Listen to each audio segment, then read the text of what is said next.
भजन संहिता 91 परमेश्वर की उपस्थिति में बने रहने की सुरक्षा के बारे में बात करता है। इस अध्याय में वादा किए गए आशीर्वाद सभी विश्वासियों के लिए नहीं है, बल्कि केवल उन लोगों के लिए है जो परमेश्वर के साथ घनिष्ठ संगति में रह रहे हैं, जो लोग उसकी उपस्थिति में बने रहना चाहते हैं, जो लोग परमेश्वर को सही तरह से जानते हैं, वे उस पर अपना प्रेम रखेंगे। और ऐसा करने का एक तरीका है प्रार्थना करना, लगातार उसका नाम पुकारना और उसके वचन पर ध्यान करते रहो, क्योंकि परमेश्वर अपने समय पर उद्धार करने को विश्वास योग्य है। भजन 91 पद 1 से 2 कहता है, जो परम प्रधान के गुप्त स्थान में रहता है, सर्वशक्तिमान की छाया में निवास करेंगे। मैं प्रभु के बारे में कहूँगा, वो मेरा शरण स्थल और मेरा गढ़ है। मैं अपने परमेश्वर पर भरोसा रखूँगा और इसीलिए अब मेरे साथ जुड़िए, अपना विश्वास बढ़ाए और जहाँ भी आप हो परमेश्वर की उपस्थिति को आमंत्रित करें। वो हमारा शरण स्थल है, वो हमारा गढ़ है और हमें उस पर पूरा भरोसा रखना चाहिए और विश्वास करना चाहिए कि वो हमारी प्रार्थनाएं सुनेगा और उनका उत्तर भी देगा। और इसलिए आइए अब हम प्रार्थना करें। प्रभु यीशु, सर्वशक्तिमान और पुनर्जीवित राजा, मैं आपको धन्यवाद देती हूँ आपके वचन के लिए। मैं आपके वादों के लिए आपको धन्यवाद देती हूँ, क्योंकि आपने मुझे बहेलियों के जाल से और घातक महामारी से बचाने का वादा किया है। मैं आपको सारी महिमा देती हूँ और मैं आपको पूरा धन्यवाद देती हूँ कि मेरी जीवन शैतान के सभी प्रलोभनों से ईश्वरीय अनुग्रह द्वारा सुरक्षित है। भजन 91 में आपके वचन ने मुझे खतरे के बीच में बड़ी सुरक्षा का वादा किया है, क्योंकि ये कहता है वो तुम्हें अपने पंखों से ढक लेगा और उसके पंखों के नीचे तुम शरण पाओगे। उसकी सच्चाई तुम्हारी ढाल और कवच होगी। तुम रात के आतंक से नहीं डरोगे, ना ही दिन में उड़ने वाले तीर से, ना ही उस महामारी से जो अंधेरे में फैलती है, ना ही उस विनाश से जो दोपहर में तबाही मचाता है। हे पिता, मैं आपके वचन को सत्य घोषित करती हूँ। मैं रात में जलने वाले आतंक से नहीं डरूंगी। मैं आप पर भरोसा रखूंगी कि आप मेरी ढाल बनेंगे और दिन में उड़ने वाले तीर से मेरी रक्षा करेंगे। यीशु के नाम पर मेरे या मेरे परिवार के सामने कोई महामारी और कोई विनाश नहीं आएगा। हे प्रभु, हमारे आगे चलने और हमें ढकने के लिए आपका धन्यवाद। पिता परमेश्वर, हमारे बीच रहने और हमारा भविष्य आप में सुरक्षित होने के लिए आपका धन्यवाद। हे प्रभु, मैं आपकी उपस्थिति में रहना चाहती हूँ और आपके साथ चलना चाहती हूँ। प्रभु, आपकी उपस्थिति मेरे चारों ओर हो। मेरी यात्रा के दौरान आपकी उपस्थिति मेरे साथ रहे, हमेशा मेरे साथ रहे। पिता, आपके वचन मुझे बताता है कि मेरे बगल में 1000 लोग गिर सकते हैं और मेरे दाहिने हाथ पर 10,000 लोग, लेकिन वो मेरे पास नहीं आएंगे। और मैं आपको धन्यवाद देती हूँ कि इस दुनिया में घोर अंधकार के बीच आप मुझे बचाएंगे। आप हमें बचाएंगे। आप हमारे परिवार और हमारे प्रियजनों को बचाएंगे। मुझे इस बात से तसल्ली मिलती है कि आपके वचन, आपके वादे पक्के हैं और वे सच्चे होने के साथ ही मजबूत भी है। और मुझे पूरा विश्वास है कि जैसे जैसे हम आपके बच्चे जीवन की इस यात्रा से गुजरते हैं, आप हमारी पुकार सुनने के लिए कभी भी बहुत दूर नहीं होते। आप हमारी पुकार सुनने के लिए हमेशा हमारे करीब रहते हैं। और पिता, मैं आपके साथ घनिष्ठ संगति में रहना चाहती हूँ। प्रभु, प्रतिदिन आपकी उपस्थिति की तलाश करने की मेरी इच्छा को मजबूत करें। हमें ये आश्वासन देने के लिए धन्यवाद कि आपके बच्चों के रूप में हम अकेले नहीं हैं। हमें कभी नहीं छोड़ा जाता, कभी दुश्मन के चुंगलों में नहीं छोड़ा जाता।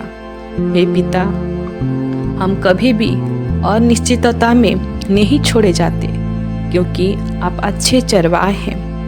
हे प्रभु, आप हमें कभी विनाश की ओर नहीं ले जाएंगे, और भले ही हम कठिन समय का सामना करें, आपने कहा है कि आप हमारे साथ रहेंगे।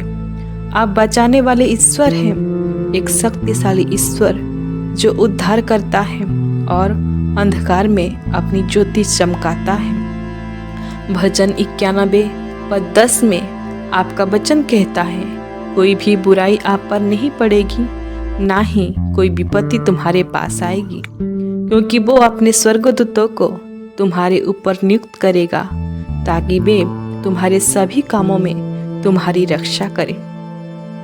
वे तुम्हें अपने हाथों में उठा लेंगे, ताकि तुम्हारे पैरों में पत्थर ना लगे। तुम शेर और कोबरा को रौंदोगे, तुम बड़े शेर और सांपों को रौंदोगे। और प्रभु, मैं इन बातों के लिए आपका धन्यवाद करती हूँ। उन स्वर्गदूतों के लिए धन्यवाद जिन्हें आपने मेरे जीवन की जिम्मेदारी सौंपी है। हे पिता, मेरे चारों ओर रहने वाले और मेरे साथ प्रतिदिन चलने वाले स्वर्गदूतों के लिए आपका धन्यवाद। और यद्यपि मैं देख नहीं सकती, फिर भी मैं विश्वास करती हूँ, क्योंकि ये आपके वचन में लिखा है। प्रभु, आपने स्वर्गदूतों को मेरे ऊपर नियुक्त किया है कि वे मुझे मेरे सभी मार्गों में सुरक्षित रखें। और इसीलिए मैं आज कहती हूँ, कोई भी बुराई, कोई भी योजना, कोई भी चाल या दुश्मन का कोई भी जाल मुझ पर नहीं पड़ सकता, क्योंकि मेरा परमेश्वर यहोवा मेरा रक्षक है, वो मेरा निवास स्थल है।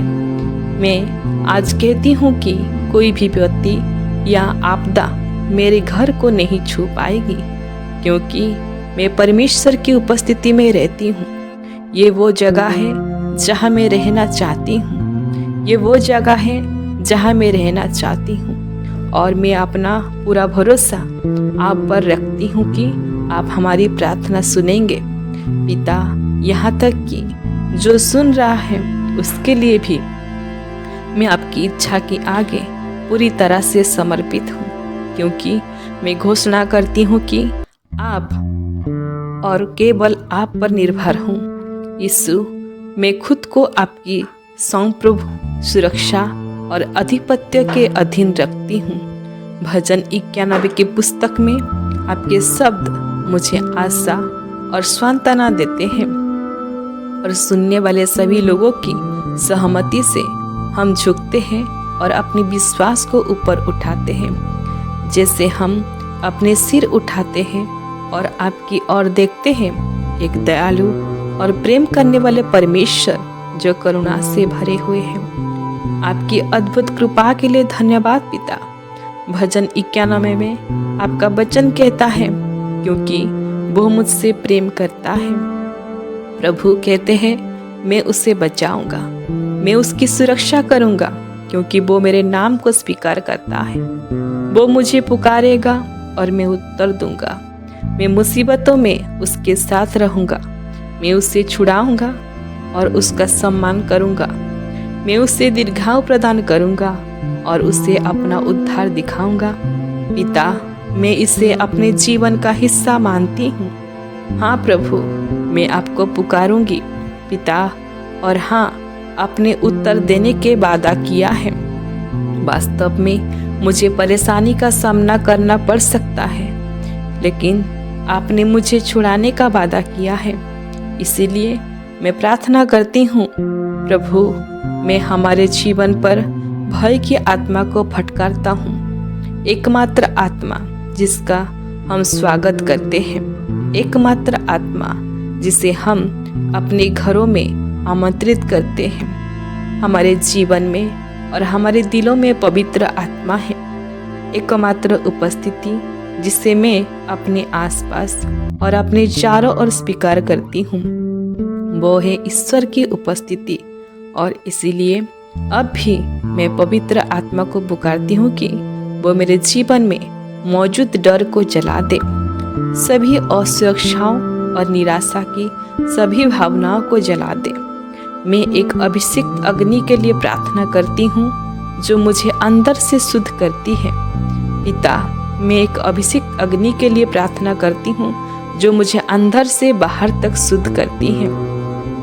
एक ऐसी आग जो सब कुछ जला देती है, हर वो इच्छा जो परमेश्वर की नहीं है, हर वो विचार जो आपको खुशी नहीं देता।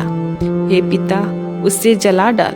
आपका वचन बताता है कि आपने हमें डर की आत्मा नहीं दी है, बल्कि शक्ति और प्रेम और एक स्वस्थ मन दिया है। और मैं ईश्वर के नाम पर घोषणा करती हूँ कि डर की कोई भी आत्मा हमारे विचारों और भावनाओं को पंगु नहीं बना सकती। डर की कोई आत्मा हमारे दिल या दिमाग को नहीं खाएगी। पिता, मैं आपकी उपस्थिति की तलाश करते हुए आपको सारी प्रशंसा और सारा सम्मान देती हूँ। हे पिता, आगे बढ़ो। पवित्र आत्मा, हमारे जीवन से डर को हटाओ, हमारे जीवन से संदेह को हटाओ। हे पवित्र आत्मा, हमें शांति से भर दो। मैं प्रार्थना करती हूँ कि मेरा घर और मेरा मन, मेरी आत्मा, मेरा आत्मा से भय जकड़ी हुई ना हो, क्योंकि मेरा भरोसा और मेरी सुरक्षा प्रभुओं के प्रभु और राजाओं के राजा, अब्राहम का परमेश्वर, इसहाक का परमेश्वर और याकूब के परमेश्वर में है। पिता, मैं घोषणा करती हूँ कि आप मेरी सुरक्षित जगह है और आप अपनी उपस्थिति को मुझे और मेरे जीवन में प्रकट करना जारी रखें। प्रभु, आपकी महिमा के लिए धन्यवाद। और मैं आपको सारी प्रशंसा देते हुए यीशु मसीह के शक्तिशाली के नाम से इस प्रार्थना को मांगती हूँ। आमीन।